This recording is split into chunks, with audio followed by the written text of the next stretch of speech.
श्री कृष्ण पांडवों को लेकर के जरासंध के वहां जाते भेष बदल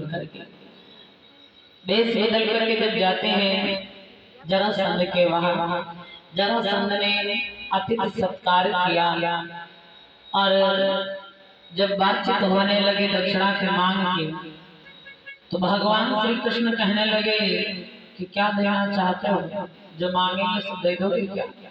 उन्होंने कहा मांगिए, आप क्या चाहोगे? तो बोले ना धन चाहिए ना दौलत चाहिए, कुछ नहीं चाहिए। हमने सुना है कि आपके अंदर बल ज्यादा है, शक्ति ज्यादा है, इसीलिए हम सोच रहे हैं कि आप हमारे साथ में युद्ध कर लें, मल्ल युद्ध कर लें। जरासंध ने जब ऐसा सुना तो उन्होंने कहा कि युद्ध के लिए जो कोई हमको ललकारे वो कोई साधारण इंसान नहीं हो सकता है, आप हो।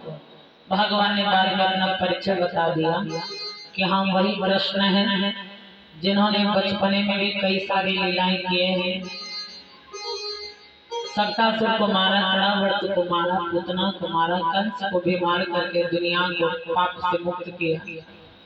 कई लोगों को हमने वध किया है और धर्म का जो साथ दे रहे हैं अर्जुन के साथ में महाभारत में जो डट करके खड़े हुए हैं वही है। का श्री कृष्ण हो केशव हो, बोले भी याद नहीं आया, काली अवन का वध तो हमने ही करवाया था। उन्होंने कहा कि जिस समय तुमने 17 बार हमारे साथ में युद्ध किया, 18वीं बार में जब युद्ध करने के लिए तुम काली अवन के साथ में आए, उस समय हमने सोचा कि काल यवन तो ऐसे मरने वाला नहीं है, इसलिए हम जाकर के गौतम पहाड़ की गुफा में जाकर के छिप गए। और जब वहां गुफा में जाके छिप गए तो काल यवन वही जाता है जो महाराज मुचकुंद हजारों वर्षों से सोई पड़े हुए थे। उन्होंने सोने का वरदान मांग लिया था ब्रह्मा जी से कि हे प्रभु मैं बहुत थका हुआ हूँ इसलिए मैं सोता रहूं। ब्रह्मा जी ने तथास्तु कहा था और उन्होंने कहा कि जिस समय अगर कोई हमें जगा दे तो हमारे नेत्र की दृष्टि जहाँ पर पड़े, जिसके ऊपर पड़े वो आदमी तुरंत भस्म हो जाए, जल करके मर जाए, ऐसा वरदान था। इसीलिए हम जब उस पर्वत की गुफा के अंदर गए तो वहीं पर काली अवन ने महाराज मुचकुंद की चादर हटा दी और आवाज करते हुए जगाने लगे। तो जब जगे तो जैसे निगाह पहुंची वैसे उसका शरीर जलने लगा। हम वही हैं। जब इस प्रकार से परिचय बताए तो क्रोध आ गया, क्योंकि जरासंध के साथ में कई बार भगवान श्री कृष्ण केशव का युद्ध हुआ है। क्रोध आ गया, उन्होंने कहा अच्छा हमसे युद्ध करना चाहते। भगवान ने कहा युद्ध कर, मल्ल युद्ध कर लीजिए। जरासंध ने कहा हम आपसे युद्ध नहीं कर सकते। बोले तो फिर ऐसा करो कि हमारे साथ में जो अर्जुन है उनसे युद्ध कर लो। बोले अर्जुन की और हमारी कोई बराबरी नहीं, युद्ध तो बराबर वाले में किया जाता है। अर्जुन बहुत छोटे हैं, हमारी उनकी बराबरी नहीं है, हम ऐसा नहीं कर सकते। बोले तो नकुल सहारे से बोले उनसे भी नहीं कर सकते। तो बोले ऐसा करो कि नहीं कुछ समझ में आता है तो आप भीम के साथ में मल्ल युद्ध कर लो। बोले ठीक है, क्या कर रहे हो? जब उन्होंने कहा कि भीम के साथ में मल्ल युद्ध कर लो तो जरासंध ने कहा ठीक है भीम के साथ में युद्ध करेंगे। भीम ने एकांत में भगवान से जाके कहा एक कन्हैया 5 लोगों में से हम ही मिले थे आपको कि हमारी हड्डी पसली तोड़वाना चाह रहे, ऐसे इतने बलशाली व्यक्ति के द्वारा हमको दंडित करवाओगे। भगवान बोले चिंता न करो हम आपके साथ में। और परमात्मा जिसके साथ में हो जाए उसे परवाह करने की आवश्यकता ही नहीं महाराज, क्योंकि तब तो सच्चा भक्त जिसको भरोसा हो जाता है भगवान में वो क्या कहता है कि हमें चिंता नहीं उनकी, उन्हें चिंता हमारी है। हमें चिंता नहीं उनकी, उन्हें चिंता हमारी है। हमें चिंता नहीं उनकी, उन्हें चिंता हमारी है। हमारी नाव के रक्षक सुदर्शन चक्रधारी है। हमारी नाव के रक्षक सुदर्शन चक्रधारी है। भगवान ने कहा विश्वास कीजिए, कुछ नहीं होगा, हम आपके साथ हैं। और देखो, जब तुम युद्ध करोगे ना, तो जब हम कहें शाबाश भीम शाबाश, तो एक बार हमारी तरफ देख लेना, और फिर जैसा हम आपको इशारा करें वैसे करना। बोले ठीक है।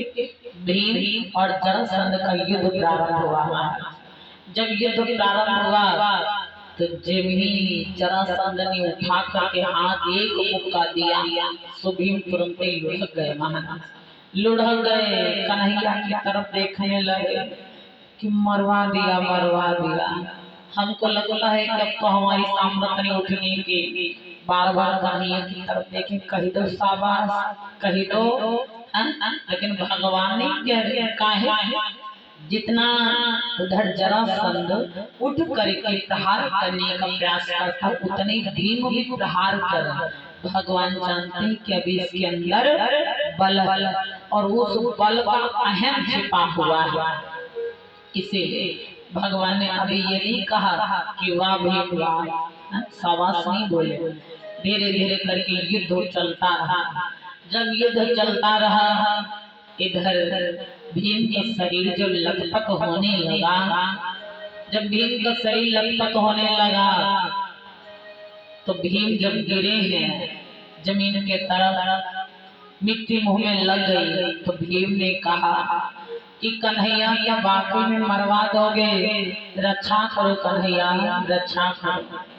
जब भगवान से कहा कि हमारी रक्षा करो, क्योंकि हम तो तुम्हारे कहने पर लड़ने के लिए तैनात हुए, हमको क्या जरूरत थी कि हड्डी पसली तोड़वा दो, कन्हैया हमारी मदद करो। जब भगवान ने जाना कि भीम में अब सामर्थ्य नहीं है युद्ध करने का, तो भगवान श्री कृष्ण ने एक बार कहा शाबाश भीम शाबाश। अजय से इतना कहा तो भीम ने भगवान की तरफ देखा। भगवान ने क्या किया? एक तिनका लिया।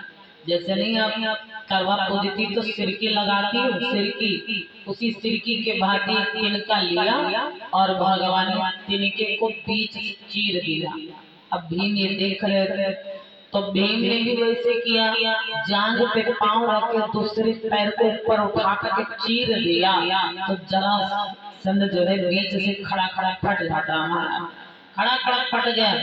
अब जैसे इधर उधर फेंक दिया, थोड़ी देर के बाद में क्या हुआ? जिस प्रकार से चुंबक लोहे को अपनी तरफ आकर्षित कर लेता है, उसी प्रकार से जरासंध फिर से एक में मिल जाता है। जब एक में मिल जाता है, भगवान ने फिर से इशारा किया, अब की तिनका चीर करके इधर का भाग इधर फेंक दिया और इधर का भाग इधर फेंक दिया, उल्टा कर दिया। अब नहीं जुड़ पाया, अब नहीं जुड़ पाया, तो मुकुट युद्ध करने के साथ साथ में मुकुट गिर गया था, मुकुट गिर गया था महाराज। तो मुकुट भगवान ने कहा कि जा करके भीम मुकुट ले करके आओ। भीम मुकुट लेकर के आया तो आवाज आ जाती है कि अरे छली, अरे भीम जिस मुकुट को तुम ले करके जा रहे हो ना, जाओ एक दिन पछताओगे कि जो कोई भी इस मुकुट को धारण करेगा तो सातवें रोज उसकी मृत्यु हो जाएगी, मौत को प्राप्त हो जाएगा। मुकुट वहां से ले आए और इधर हस्तिनापुर में लाके रख दिया। तो 7 बक्सा के भीतर एक बक्सा छोटा, फिर उससे बड़ा, फिर उससे बड़ा, इसी प्रकार से 7 बक्सा के भीतर मुकुट बंद कर दिया। और जब ये 5 पांडव लोग राजा करते हैं तो उस समय किसी के सर पर रखा नहीं गया था मार।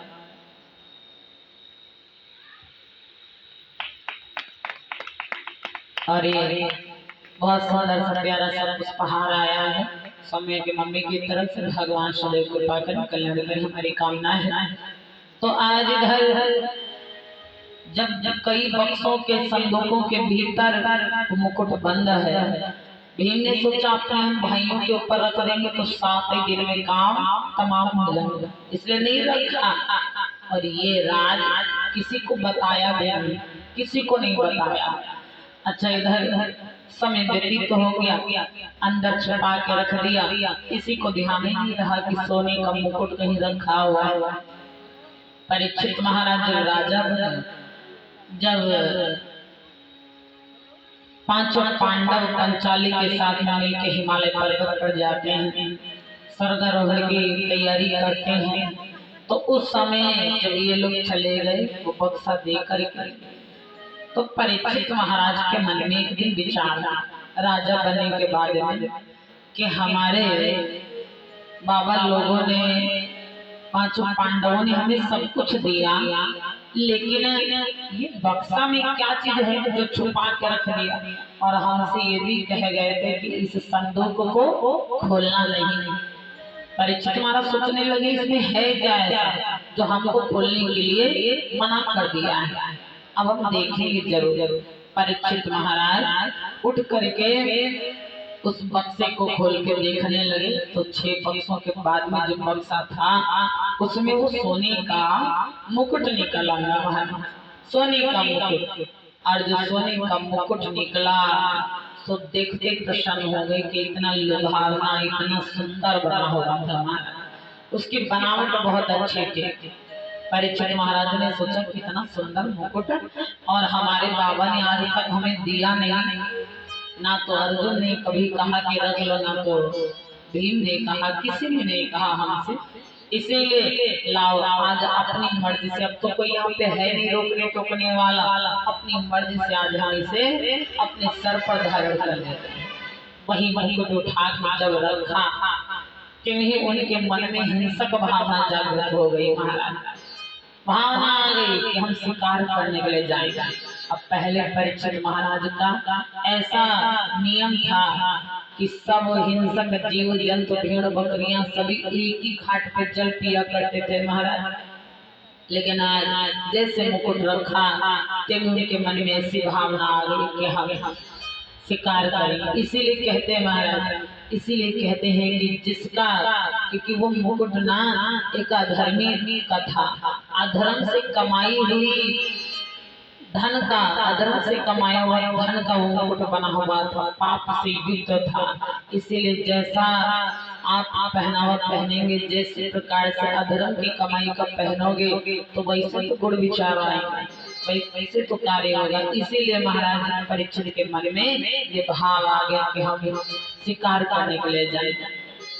प्रेम से बोले यज्ञ पुरुष भगवान की। इसलिए कहते